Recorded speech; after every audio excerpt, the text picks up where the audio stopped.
and you guys are going to love this one.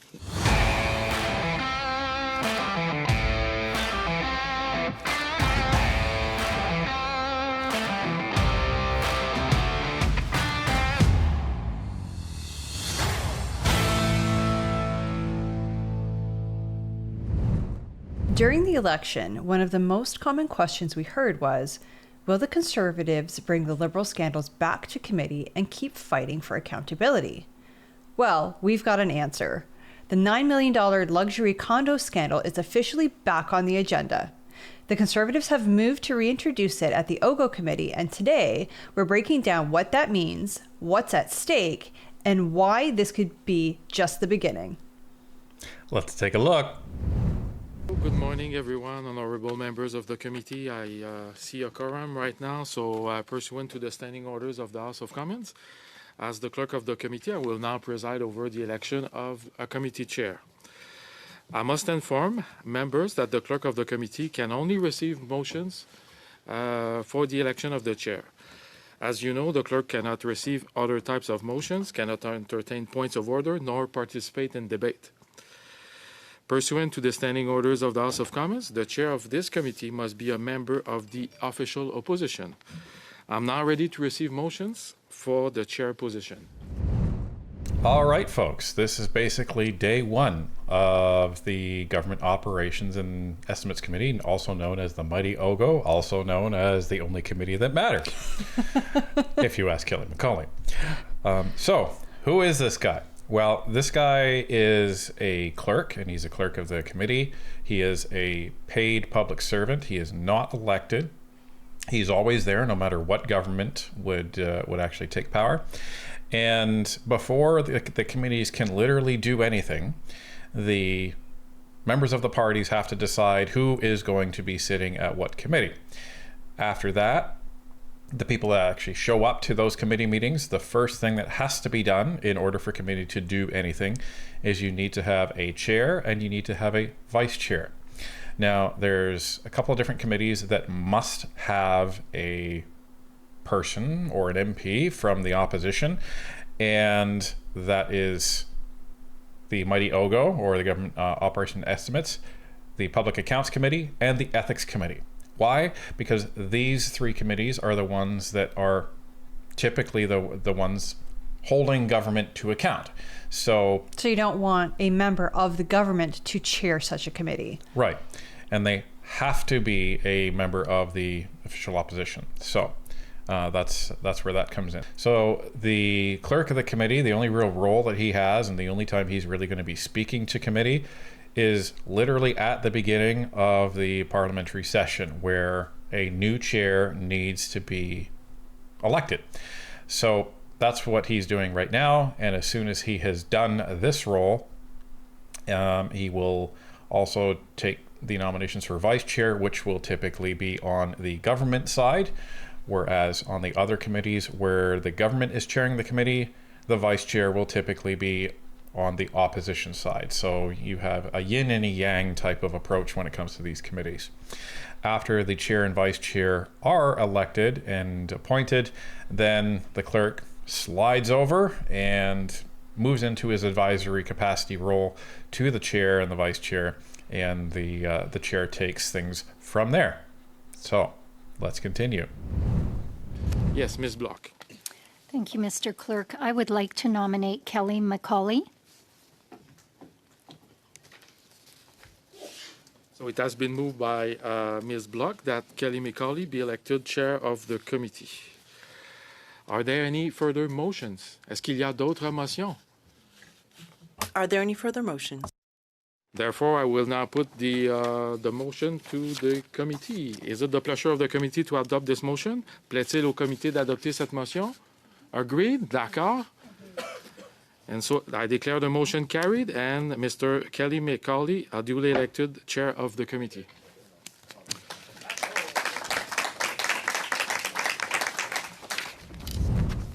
Congratulations, Mr. Kelly McCauley. Very well deserved. Absolutely. He's very experienced. He very much likes being on the OGO committee. He's very good at it. And we like watching him on the OGO committee. Yes. He has a very gentlemanly and polite way of putting people in their place, especially when he gets that twinkle in his eye and that smile across his face. You know there's going to be a witty remark coming. But he's also pretty fair. He will shut down inappropriate behavior when it comes to the Liberals, but also when it comes to the Conservatives, and that's what a good chair will do.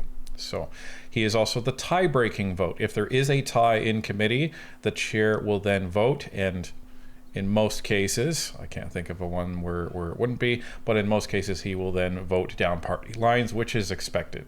But as we mentioned before, a lot of times speakers will serve on committee, or before they're speaker, they will serve on committee. They will serve as chair to try and get some experience as being nonpartisan and keeping their emotions out of decisions and things like that.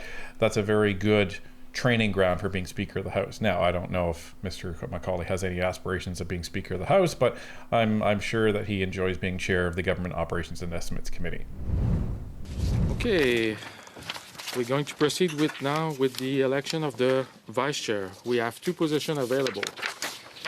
The first vice chair must be a member from the governing party, pursuant to the standing orders. I'm now ready to receive motions to that effect. Oui, Monsieur Gasparro. I'd like to nominate Ikwinder Gear as first vice chair. Okay, are there any further motions? Est-ce qu'il y a d'autres motions? Are there any further motions? La motion. No. So I will put it to a vote, if you will. It was moved by Mr. Gasparro that Mr. Gaim be elected as first vice chair of the committee. Is it the pleasure of the committee to adopt the motion? Agreed? Donc la motion adoptée. I declare the motion carried and Mr. Guerrier duly elected first vice chair of the committee. Must be a member from the opposition, but from a party other than the official opposition. Je suis donc prêt à recevoir vos motions. I'm ready to receive your motions. Yes, Ms. Holtz. Yes, I would like to nominate Mary-Hélène Goudreau. Yes, are there any other nominations? Now, Yeah, this is pretty funny. yeah, no shade at Madame Goudreau, but she is the only person that can be nominated because it needs to be someone from the opposition, but not from the official opposition party. And the Bloc only have one individual in this committee. Yeah, it'd be interesting to see how those rules would have to be amended or changed if the Bloc didn't get party status too. Yeah, if it was only the two parties, the Liberals and the Conservatives, then I imagine they would just say, okay, somebody from the official opposition. Yeah, so it'd be interesting to see how that happens. Anyhow, so we have a Bloc vice chair and a Liberal vice chair, and there we go.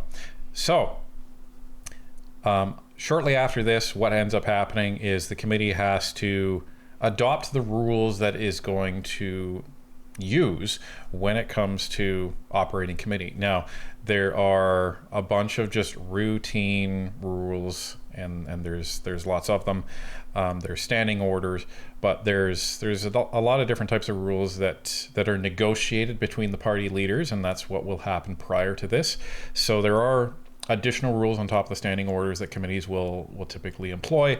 Those will be negotiated between the party leaders and then formalized and then brought to committee, and then it's not a surprise to any of the parties. They've already been pre-negotiated, and then those will move along. So that ended up happening. And then this happened.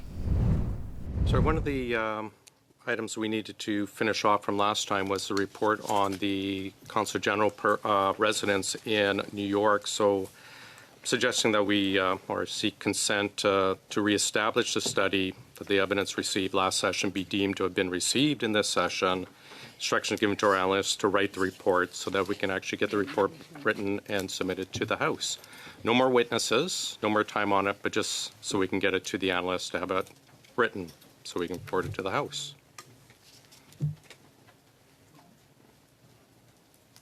Thank you, Mr. Chair. And obviously, I was not a member of this committee last time around, but I would just suggest that we have work to get to. We have more emerging and pressing issues that are coming to light now. So my preference, don't want to speak for my colleagues, but is that we focus on the future and move forward with more pressing issues. Yes, Jenna Suds, you were not on this committee because you were in Trudeau's cabinet, and you are no longer in cabinet because, well, they didn't think that you were good Deserving enough. of cabinet? Woke enough? I don't know. Back to the back bench. So you are now demoted to committee and slumming it up with the rest of the Liberals.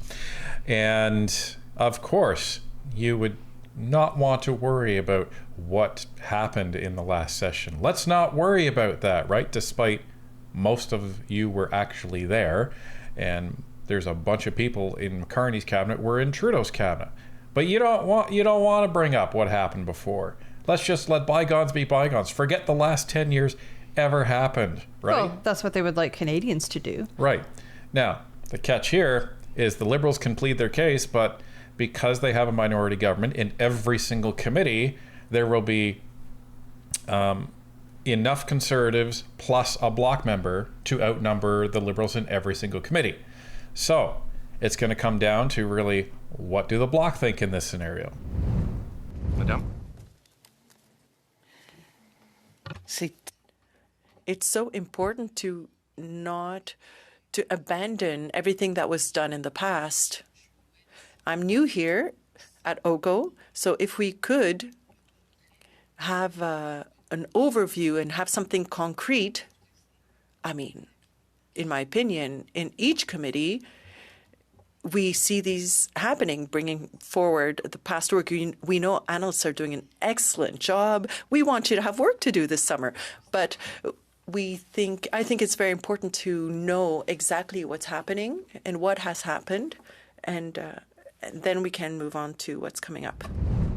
Well, I think we know where the Bloc sits. Yeah, of course. The Bloc is interested in tying up the loose ends that were in the last Parliament, which includes some of these investigations that were ongoing that didn't have the opportunity to complete. And when you have investigations like the $9 million condo scandal, and you had had all these witnesses, and you were getting ready to finish the report and bring it to the House, and you didn't have the opportunity to do that, kind of feels like a waste of taxpayer money in my opinion. Otherwise, what was all of that for? Right, so let's finish it up. Ms. Block, then Mr. Patzer. Thank you very much, Chair. I would just add to the conversation, as you've noted, we would not be inviting any more witnesses. The testimony is there. I think the analysts might not mind having a report to work on over the summer so that it could be presented to us in the fall. And, the length of time it takes to review a report and adopt it, I don't think would preclude us getting to other important business. Thank you. Ms. Jensen? I'm good. Sorry. I don't need to go. Go ahead, Tamara.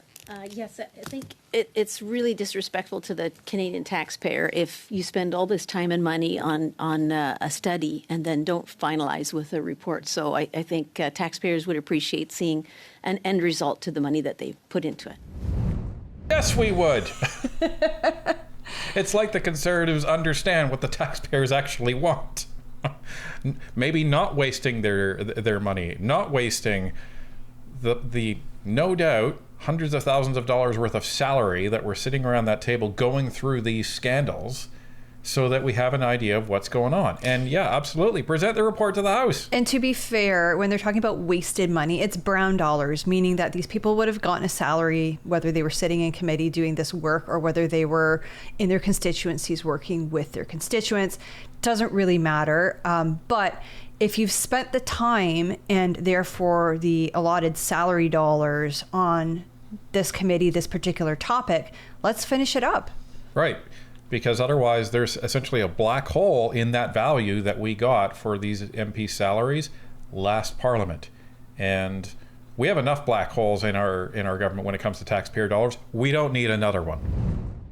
Well, I was hoping we can do it on UC, but we don't have it on UC. We can do it through a regular motion now, or when we get back in September, do and vote on it that way.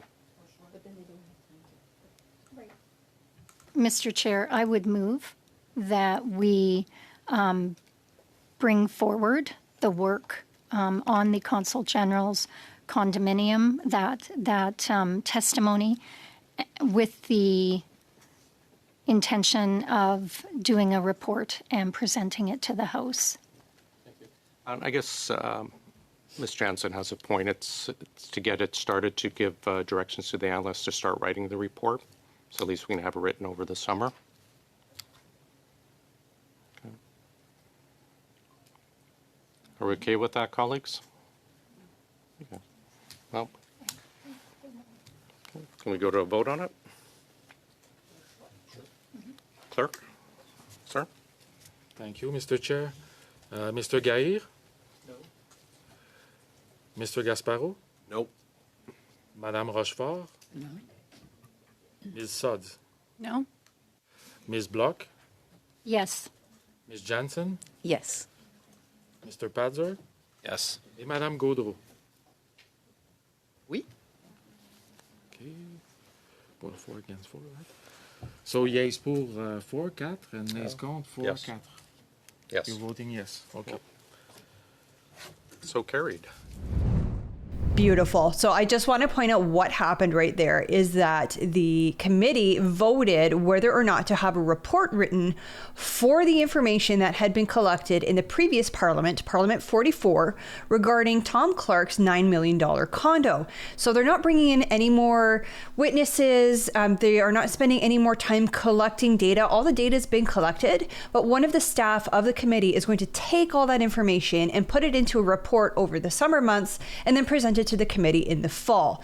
If you notice, all 4 Liberals voted no. Right, and you had the 3 Conservatives and the 1 Bloc member. They voted yes, so that's a tie.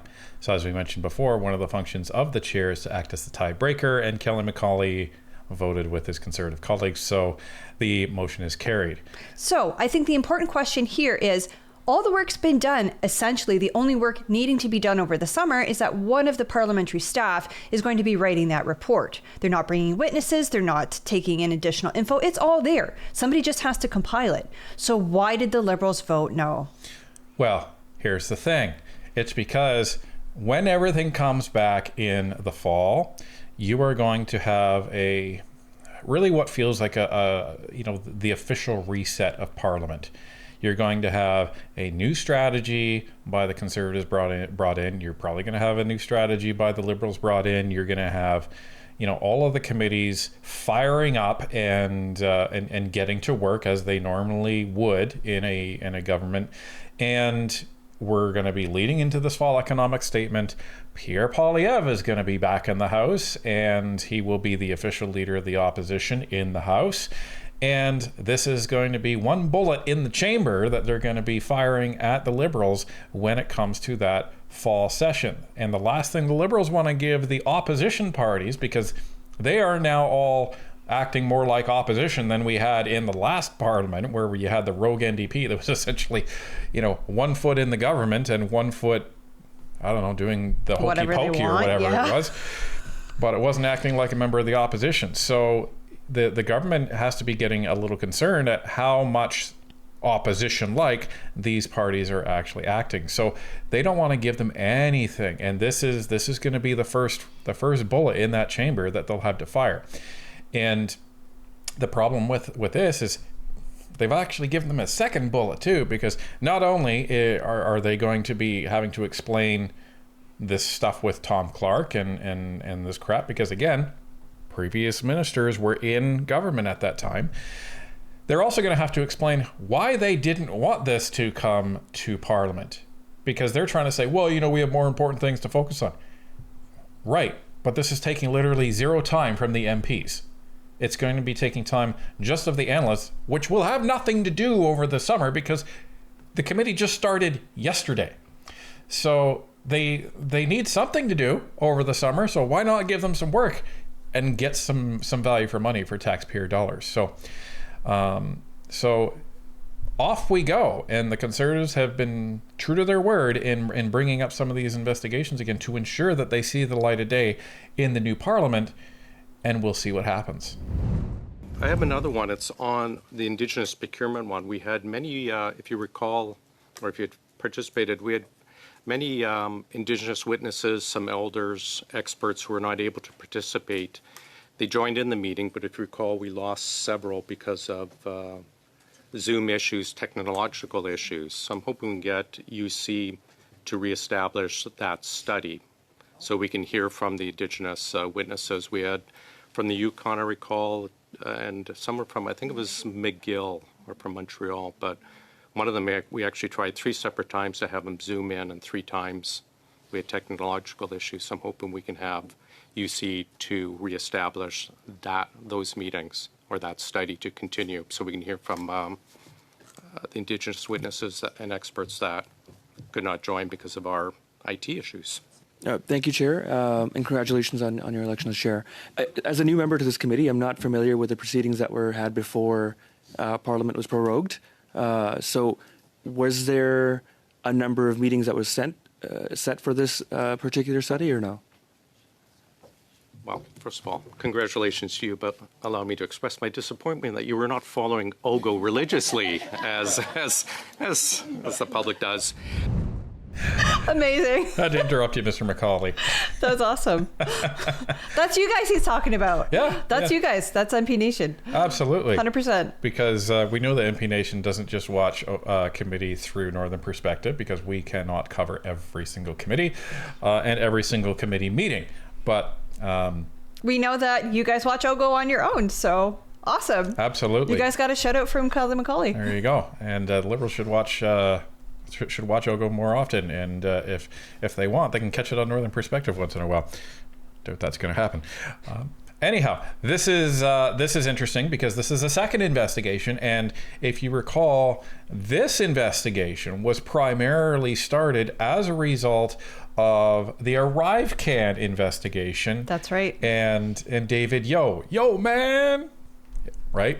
For those of you that don't know what that is, that was kind of a hot mic from Larry Brock.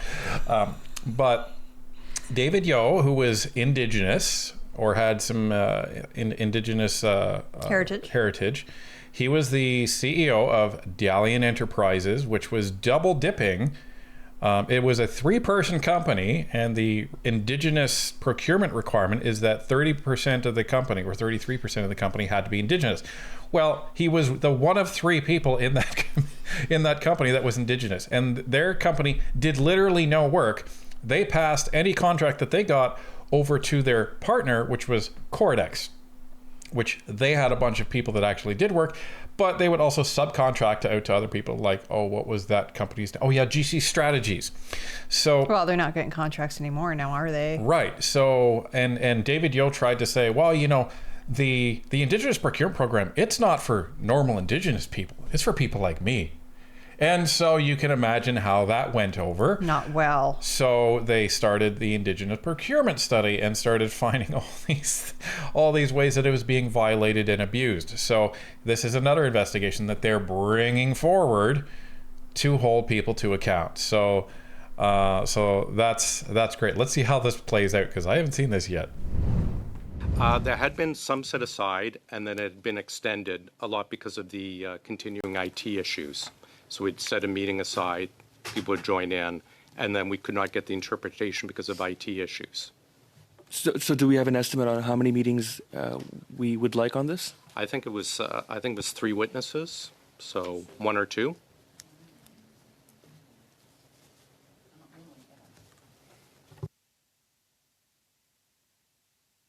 To reestablish here from the missing witnesses, and then it give you time over the summer to review it. Like, we're not saying to do it tomorrow or during the summer, but come September, but it'll give you time over the summer to take a look at it, but it's to hear from those. Could I maybe ask or suggest that perhaps the clerk draft a briefing of what has been done to date and what's being asked to move forward, building on, just so we make an informed decision? We can do that and revisit in September then. Mm-hmm. Are we fine with that? Yes. Perfect. Wonderful. And you guys are going to love this one. We had a document request from Dali and Cordex, and we discussed greatly. It was much delayed because of translation and other issues. It is ready to distribute. It is many, many, many thousands of pages, but it's provided by the two companies in question, so there are items that are not redacted personal information. We can distribute it to everyone, but I'm going to suggest, because it's not redacted with personal information for the meantime, we send it only to the P9s and not make it public. They would be sent out over the summer. I think it's close to 100,000 pages.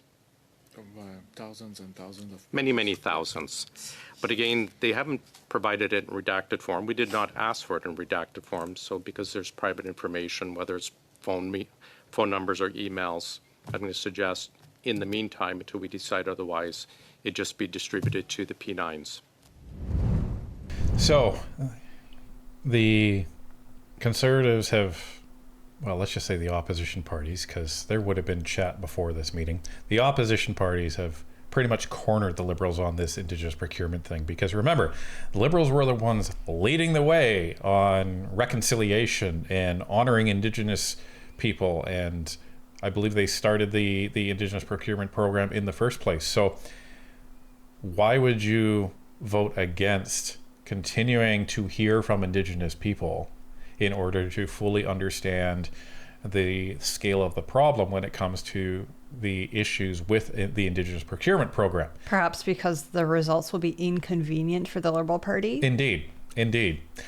But the problem is how can they vote against it? They can't. So they have them between a rock and a hard place. And you saw that eye contact from Kelly McCauley, just basically like, yeah, go ahead, vote against it. I dare you. Speak out against it. Let's see the hypocrisy. But they can't. So this is another investigation that is going to be brought forward, and my guess is it's gonna come back in the fall as well, and the Bloc will want to vote for this because it gives them some ammunition to start firing back at the Liberals on this stuff too. And the third is this 100,000 page document from Cordex and Dalian, again related to GC strategies, but also many other government contracts as it relates to the type of shenanigans that they were pulling on the taxpayer dime. So I love Kelly McCauley, like, you guys are going to love this one. So unfortunately, it won't be in the minutes of committee, so it won't be public yet. Not that we have a burning desire to read thousands and thousands of pages of Cordex and Dalian documents, but it's something that the public should be looking at. And I have a feeling eventually they're going to get the clerks or the law assistants that are in the House of Commons to redact the personal information, and that way we'll actually be able to take a look at this stuff. So here are just a few of the investigations and items that the Conservatives are bringing back from the previous Parliament, and they're wanting to tie these up and get to the bottom of them. Kudos to the Bloc for voting with them, but kudos to the Conservatives for telling Canadians that they will and then keeping their word. And you know what this means? Fall committee in Ogo is going to be very interesting.